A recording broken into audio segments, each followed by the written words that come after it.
Tips ke-20. Mengatasi rasa takut kehilangan uang.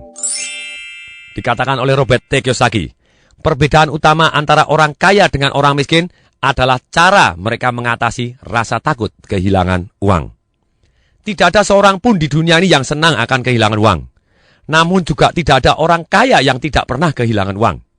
Sebaliknya, banyak orang miskin yang tidak pernah kehilangan uang serupiah pun, karena sebenarnya mereka tidak pernah berinvestasi atau berbisnis sama sekali. Ketakutan akan uang adalah real. Setiap orang yang mempunyai rasa takut, bahkan orang kaya pun takut. Bedanya, karena ketakutan tadi, orang miskin berhenti bertindak. Orang kaya karena ketakutan tadi, mereka akan berhati-hati tapi tetap bertindak.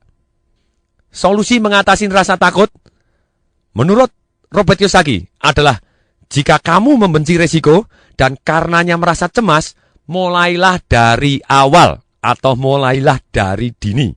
Jika Anda mulai saat muda, mudahlah untuk menjadi sangat kaya. Seperti yang dikatakan oleh Albert Einstein, bahwa salah satu keajaiban di dunia ini adalah bunga berbunga. Pembelian Pulau Manhattan, yang ada tempat World Trade Center, kemudian ada Wall Street juga, dikatakan adalah sebagai salah satu transaksi terbesar sepanjang masa. New York dibeli dengan harga US 24 atau 24 dolar saja, dengan perhiasan dan manik-manik. Dan jika misalnya kita 24 dolar US ini aja, kita investasikan dengan bunga 8% setahun, maka 24 US ini akan bernilai lebih dari 28 triliun di tahun 1995. Jadi dikatakan bahwa Manhattan dapat dibeli kembali dengan uang sisa pembelian tadi, terutama dengan harga real estate tahun 1995. Menurut saya pribadi, bagaimana kita bisa menjadi berani melangkah dan kemungkinan berhasilnya yang lebih tinggi adalah satu, dengan memahami beda resiko dan beresiko, seperti tips nomor 19 kemarin. Yang kedua, yaitu dengan cara mengajukan pertanyaan yang benar. Bila kita mengajukan pertanyaan yang salah seperti ini, nanti jangan-jangan bangkrut. Kalau rugi gimana ya? Kalau gagal gimana ya? Pertanyaan ini tidak adil. Kenapa? Karena semua mungkin bangkrut, mungkin gagal, dan mungkin rugi. Dengan pertanyaan ini, orang akan menjadi takut karena fokusnya menjadi ke hal-hal yang negatif. Pertanyaan yang benar, ruginya apa bila saya tidak mulai sekarang? Pertanyaan yang benar lagi, untungnya apa bila saya bertindak sekarang?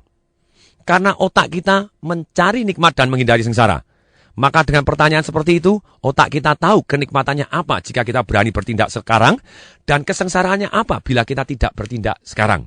Tapi kita tidak boleh menjadi naif, hanya berani saja dan asal bertindak. Sehingga kemungkinan bangkrutnya besar. Untuk membantu memperbesar kemungkinan berhasilnya di dalam bisnis, kita harus membuat pertanyaan sebagai berikut. Siapa yang sudah berhasil di bidang yang saya inginkan? Bagaimana saya bisa bekerja sama, magang untuk belajar kepada yang bersangkutan? Kapan saya harus belajar? Apa yang harus saya pelajarin atau saya ketahui? Atau saya harus bekerja sama kepada siapa untuk memperbesar kemungkinan berhasilnya?